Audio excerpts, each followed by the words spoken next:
লন্ডনে উন্নত চিকিৎসা শেষে প্রায় ৪ মাস পর সোমবার রাতে দেশের পথে যাত্রা করছেন বিএনপি চেয়ারপারসন ও সাবেক প্রধানমন্ত্রী বেগম খালেদা জিয়া। কাতারের রয়্যাল এয়ার অ্যাম্বুলেন্সে যুক্তরাজ্যের হিথ্রো বিমানবন্দর থেকে বাংলাদেশ সময় রাত ৯টা ১০ মিনিটে রওনা দেবে। বিএনপি চেয়ারপারসনকে বহনকারী বিশেষ বিমানটি মঙ্গলবার সকাল 10:30টায় ঢাকার হযরত শাহজালাল আন্তর্জাতিক বিমানবন্দরে অবতরণের কথা রয়েছে। লন্ডনের হিথ্রো বিমানবন্দরে খালেদা জিয়াকে বিদায় জানাবেন ছেলে তারেক রহমান। বেগম জিয়ার নিরাপত্তার বিষয়ে ইতোমধ্যে আইন শৃঙ্খলা বাহিনীর সঙ্গে বৈঠক করেছে বিএনপি। লন্ডন ক্লিনিকে উন্নত চিকিৎসা ও তার ছেলে তারেক রহমানের পরিবারের সঙ্গে অবস্থান করে বেগম খালেদা জিয়ার শারীরিক অবস্থার অনেকটাই উন্নতি হয়েছে বলে জানিয়েছেন চিকিৎসকেরা।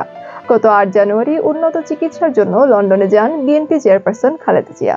কাতারের আমির Sheikh Tamim bin Hamad Al থানির পাঠানো এয়ার অ্যাম্বুলেন্সে তিনি লন্ডনে যান। ঢাকা বিমানবন্দর থেকে গুলশানের বাসভবন ফিরোজা পর্যন্ত পথে পথে বিএনপি চেয়ারপারসনকে স্বাগত জানাবেন নেতাকর্মীরা।